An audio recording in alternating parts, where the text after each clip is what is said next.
નમસ્કાર, હું છું પિયુષ અને આપ જોઈ રહ્યા છો કે ન્યૂઝના નિરંતર સમાચાર. તો નજર કરીએ અત્યાર સુધીના નિરંતર સમાચાર પર.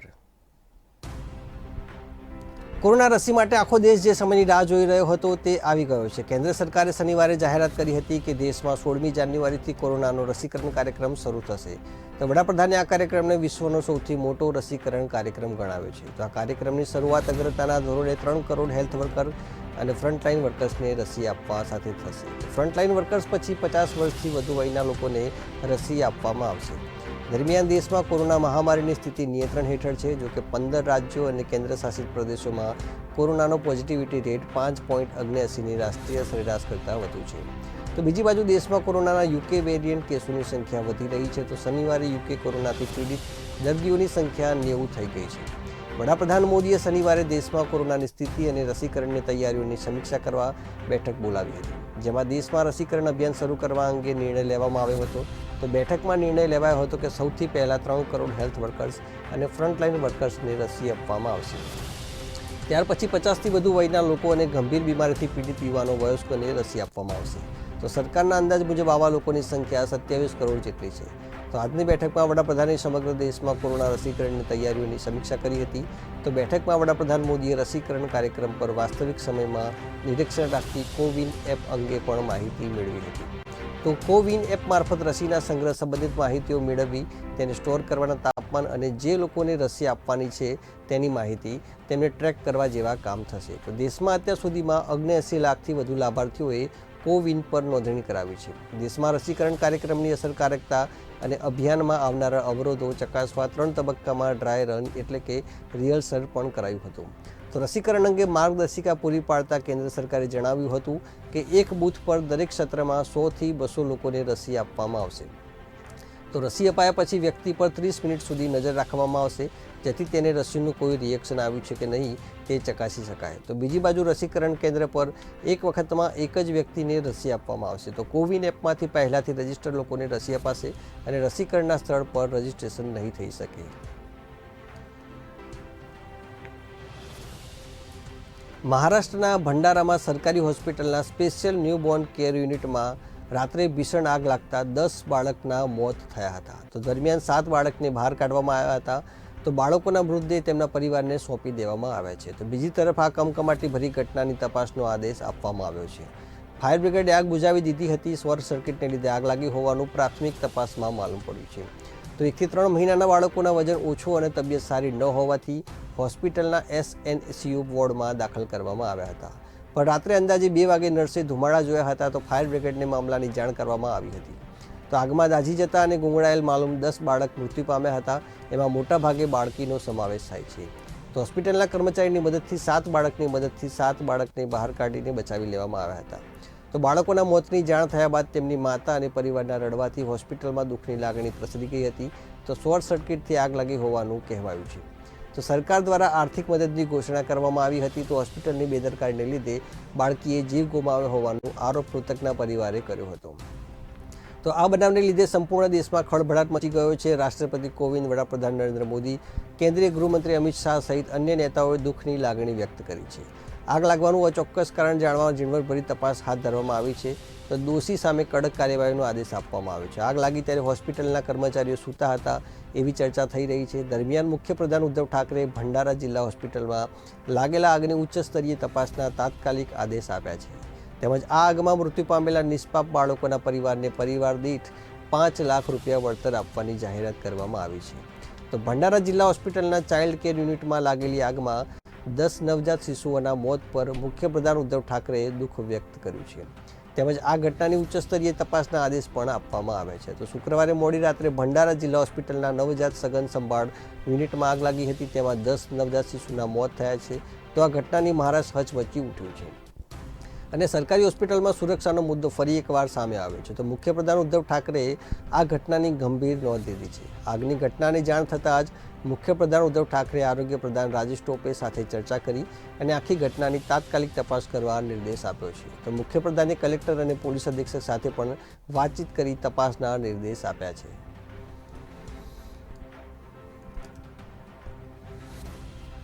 કેન્દ્ર સરકાર અને ખેડૂતો વચ્ચે કૃષિ કાયદા મામલે જે વિવાદ ચાલી રહ્યો છે તે મુદ્દે 8 વખત વાતચીત થઈ ચૂકી છે.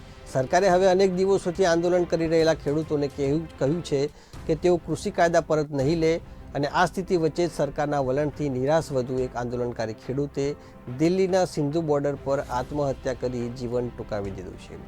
આ પહેલાં પણ આંદોલન સ્થળે કેટલાક ખેડૂતો આત્મહત્યા કરી ચૂક્યા છે, જ્યારે ચેન્નઈમાં પણ એક ખેડૂતે આત્મહત્યા કરી લીધી છે, જેને પગલે એક જ દિવસમાં 2 ખેડૂતોએ જીવન ટૂંકાવ્યું હતું. તો આ પહેલાં એક સંત બાબા રામસિંહે આત્મહત્યા કરી હતી, જ્યારે તે બાદ એક આધેડ વયના ખેડૂતે ગળે ફાંસો ખાઈને આત્મહત્યા કરી હતી. તો સિંધુ બોર્ડર પર આંદોલન કરી રહેલા એક 40 વર્ષીય ખેડૂત અમરિંદરસિંહે ઝેર ખાઈને જીવન ટૂંકાવ્યું હતું, જ્યારે ચેન્નઈમાં પણ ખેડૂતોના આંદોલનને સમર્થન આપનારા એક ખેડૂતે આત્મહત્યા કરી લીધી હતી. તો સિંધુ બોર્ડર પર ઝેર ખાઈને આત્મહત્યા કરનારા ખેડૂતોના પંજાબના રહેવાસી છે અને તેઓ સિંધુ બોર્ડર પર ઘણા સમયથી આંદોલન કરી રહ્યા છે. તેમના મોતને પગલે સિંધુ બોર્ડર પર બેઠેલા ખેડૂતોએ કેન્દ્ર સરકાર સામે ભારે સૂત્રોચ્ચાર કર્યા હતા. તો 2 જાન્યુઆરીએ ગાઝીપુર સરહદે પણ એક ખેડૂતે ફાંસી લગાવી આત્મહત્યા કરી હતી, જ્યારે 16મી ડિસેમ્બરે સંત બાબા રામસિંહે ખુદને ગોળી મારી આત્મહત્યા કરી હતી. તો જ્યારે પંજાબના એક વકીલે પણ ખેડૂતોના સમર્થનમાં આત્મહત્યા કરી લીધી હતી. ભારત બાયોટેકની કોરોના રસીના 3જા તબક્કાના ટ્રાયલમાં ભાગ લેનારા એક વોલિયન્ટરનું ભોપાલમાં રસી લીધાના 9 દિવસ પછી એટલે કે 21 ડિસેમ્બરે મોત થયાના સમાચાર બહાર આવતા વિવાદ સર્જાયો છે. જોકે ડોક્ટરોએ વોલિયન્ટરને ઝેર અપાયાની આશંકા વ્યક્ત કરી છે, જ્યારે ભારત બાયોટેક કહ્યું કે તેના મોતની રસી સાથે કોઈ લેવા દેવા નથી. ભારતની સૌપ્રથમ સ્વદેશી કોરોનાની રસી કોવેક્સિન વિકસાવનાર ભારત બાયોટેકના 3જા તબક્કાના ટ્રાયલ દરમિયાન 12મી ડિસેમ્બરે 42 વર્ષીય વોલિયન્ટર દીપક મારવીને રસી અપાઈ હતી.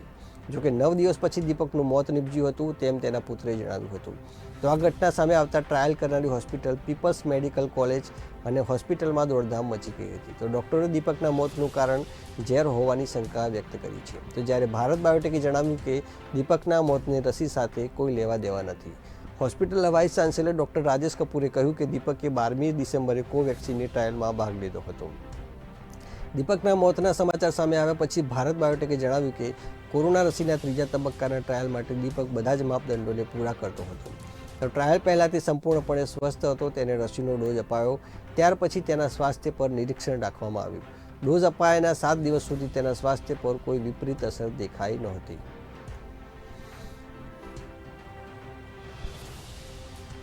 પશ્ચિમ બંગાળના રાજ્યપાલ જગદીપ ધનખડે શનિવારે દિલ્હીમાં ગૃહમંત્રી અમિત શાહ સાથે મુલાકાત કરી. આ મિટિંગ પછી ધનખડે મમતા બેનર્જી સરકાર પર નિશાન સાધ્યું. તો તેઓએ કહ્યું કે બંગાળમાં સુરક્ષા વ્યવસ્થા ખતરામાં છે, ત્યાં અલ કાયદા ફેલાઈ રહ્યો છે અને ગેરકાયદેસર બોમ્બ બનાવવાનું કામ ઝડપથી વધી રહ્યું છે. હું જાણું છું કે પ્રશાસન શું કરે છે. બંગાળમાં ડીજીપીની સ્થિતિ કોઈનાથી છુપાયેલી નથી, તેથી હું કહું છું કે અમારી પોલીસ પોલિટિકલ છે. રાજ્યપાલે કહ્યું કે બંગાળમાં બંધારણીય જોગવાઈઓની અવગણના કરવામાં આવી છે અને ભારતના એક પુત્રને બહારના કહેવામાં આવે છે. તેનાથી મારું દિલ ઘણું જ દુઃખી થયું છે. આપણે બધા જ મા ભારતીના બાળકો છીએ અને એકતાના વિશ્વાસ રાખીએ છીએ. તો આ જમીન પર રહેલો કોઈ પણ વ્યક્તિ બહારનો હોઈ જ ન શકે. ધનખડેની આ કોમેન્ટ એટલા માટે આવી કે કેમ કે થોડા દિવસ પહેલાં જ મમતા બેનર્જીએ બંગાળમાં પહોંચેલા ભાજપના નેતાઓને બહાર ન કહ્યા હતા. તો ધનખડે કહ્યું કે પશ્ચિમ બંગાળ માટે આ વર્ષ ચૂંટણીના કારણે પડકાર ભર્યું છે. તો રાજ્ય માટે પોતાની છબી સુધારવાની સારી તક છે, કેમ કે પશ્ચિમ બંગાળની ચૂંટણીમાં હિંસા સામાન્ય વાત છે. વોટર્સના અધિકારો, બ્યુરોક્રેસી અને પોલીસની ભૂમિકા સાથે સમજૂતી થતી રહે છે.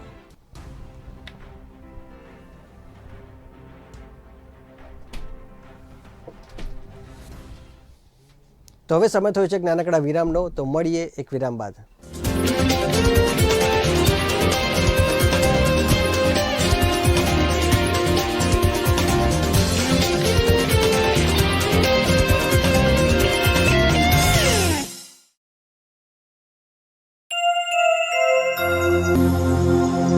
Australian Premium Soap. As most of us don't realize, electricity is privilege. At APS, we strive to live up to our motto and always work hard towards becoming a bright alternative. We have trained manpower to assist for all kind of requirement of the customers and to attend any queries by the customer. We have strong after-sales service for the customer satisfaction. Our team work in a sync with a great teamwork. APS.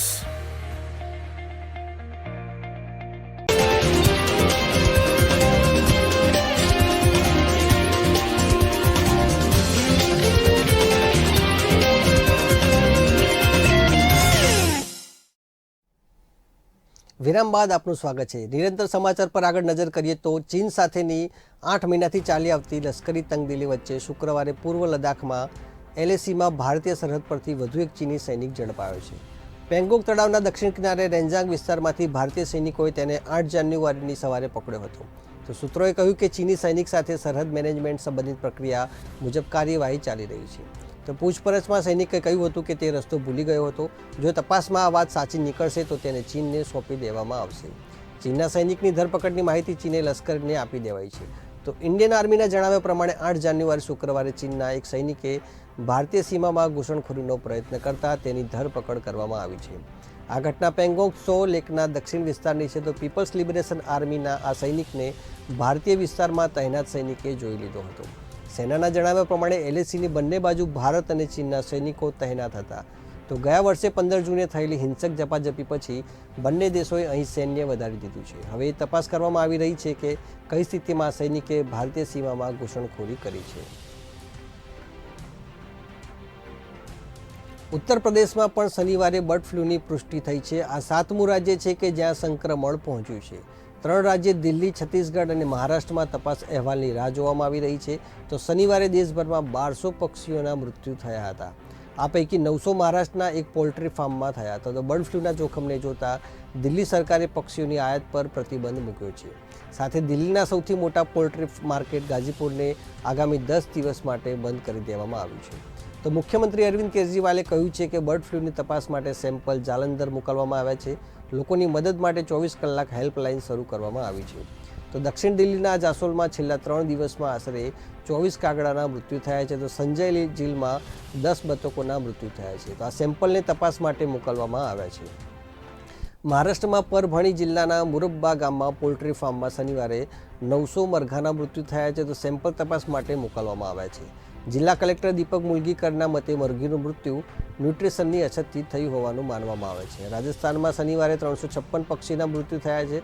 તો આ પૈકી 257 કાગડા, 29 કબૂતર, 16 મોર અને 54 અન્ય પક્ષીનો સમાવેશ થાય છે। તો અત્યાર સુધીમાં કુલ 2512 પક્ષીના મૃત્યુ થયા છે।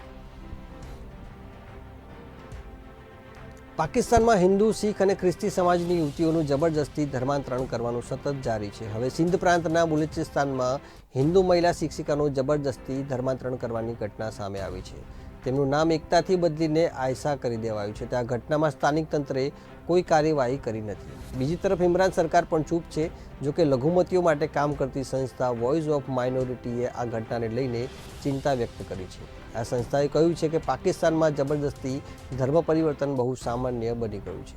એક દિવસ એવો પણ આવશે જ્યારે અહીંના ઝંડામાં સફેદ રંગ બિલકુલ ગાયબ થઈ જશે। આ રંગ પાકિસ્તાની લઘુમતીઓનું પ્રતિનિધિત્વ કરે છે। તો એક રિપોર્ટ પ્રમાણે મિયા મિટ્ટુ નામના શખ્સે સિંધ પ્રાંતમાં અનેક લઘુમતી યુવતીઓનું ધર્માંતરણ કરાવ્યું છે। હાલમાં જ તેણે કવિતા કુમારી નામની યુવતીને જબરજસ્તી ઇસ્લામ કબૂલ કરાવ્યો હતો। તો 2019માં મિટ્ટુએ મહક કેશવાની તેમજ રવીના અને રીના નામની 2 સગીરાનું અપહરણ કરાવીને તેમને ઇસ્લામ કબૂલ કરાવ્યો હતો। સાનિર એન્ડ સિદ્દીકી અબુધાબીમાં 15 લાખની વસ્તી ધરાવતો દેશ અબુધાબી યુએઈમાં રહેતા આશરે 33 લાખ ભારતીયો માટે આસ્થાનું કેન્દ્ર બની જશે। અબુધાબીમાં પહેલું હિન્દુ મંદિર બની રહ્યું છે, જેના કામ ઝડપથી ચાલી રહ્યું છે। તો 16.7 એકરમાં બની રહેલા મંદિર પરિસરમાં 450 મિલિયન દિરહમ એટલે કે આશરે 900 કરોડ રૂપિયાના ખર્ચે મંદિર તૈયાર કરવામાં આવશે। તો તેમાં 2000થી વધુ કલાકૃતિઓ લગાવાશે। તો 3000થી વધુ મજૂરો અને શિલ્પકારો તેના માટે કામ કરી રહ્યા છે। મંદિરમાં આશરે 5000 ટન ઇટાલિયન કેરેરા માર્બલનો ઉપયોગ થશે। તો મંદિરમાં લાગનાર પથ્થર અને કલાકૃતિઓનું નકશીકામ રાજસ્થાન અને ગુજરાતમાં ચાલી રહ્યું છે। તો મંદિરનો બહારનો હિસ્સો આશરે 12250 ટન ગુલાબી બલુઆ પથ્થરથી બનશે। મનાય છે કે પથ્થરોમાં ભીષણ ગરમી સહન કરવાની ક્ષમતા છે અને 50 ડિગ્રીએ પણ તે ગરમ થતું નથી। આ મંદિરનું નિર્માણ બોચસણવાસી અક્ષર પુરુષોત્તમ સ્વામિનારાયણ સંસ્થા કરાવી રહી છે। આ મંદિર અક્ષરધામ મંદિરની જેમ બનાવાશે। જો કે આકારમાં તે દિલ્હીના અક્ષરધામ મંદિરથી નાનું હશે। ઉલ્લેખનીય છે કે દુબઈમાં 2 મંદિર અને એક ગુરુદ્વારા પણ છે। ઇન્ડોનેશિયાની રાજધાની જકાર્તાથી ઉડાન ભર્યા પછી શનિવારે એક વિમાન અચાનક લાપતા થઈ ગયું હતું। ઘરેલું ઉડાન પર જ રવાના થયેલા બોઈંગ 737 પ્રકારના વિમાનનો 4 મિનિટ પછી કંટ્રોલ ટાવર સાથેનો સંપર્ક તૂટી ગયો હતો। ઇન્ડોનેશિયલ પરિવહન મંત્રી બદી કાર્યા સુમાદીએ કહ્યું છે કે શ્રી વિજયા એરના બોઈંગ 737-500 વિમાને બપોરે નક્કી સમયથી લગભગ એક કલાક પછી 2:36 વાગે જાકાર્તાથી વેસ્ટ કલિમતન પ્રાંતમાં આવેલા પોન્ટિયાનક જવા ઉડાન ભરી હતી. તો આ ઉડાન 90 મિનિટની હતી, પરંતુ ટેક ઓફની 4 મિનિટ એટલે કે 2:40 વાગે તેનો કંટ્રોલ ટાવર સાથેનો સંપર્ક તૂટી ગયો હતો. તો આ પહેલાં પાયલટે કંટ્રોલ ટાવરથી 29,000 ફૂટ ઊંચાઈએ જવાની મંજૂરી માંગી હતી. તો શ્રી વિજયા એરનો ગુમ થયેલ ફ્લાઇટ નંબર SJ182 હતો. ફ્લાઇટ રડાર 24 મુજબ બોઈંગ 737-500 વર્ગનું વિમાન જકાર્તાના સુકર્ણો હટ્ટા એરપોર્ટથી ઉડાન ભરી હતી. તો ટેક ઓફના 4 જ મિનિટ પછી વિમાનને એર ટ્રાફિક કંટ્રોલનો સંપર્ક ગુમાવ્યો. તે સમયે વિમાન 10,000 ફૂટની ઊંચાઈએ હતું. લાપતા થયેલું વિમાન બોઈંગનું 737 મેક્સ સિરીઝનું હતું. તો આ વિમાનની સુરક્ષાને લઈને પહેલાં પણ સવાલ ઉઠતા રહ્યા છે. ઓક્ટોબર 2018માં ઇન્ડોનેશિયા લિયોન એરનું 189 પ્રવાસીને લઈને જતું બોઈંગ 737 મેક્સ વિમાન ક્રેશ થયું હતું.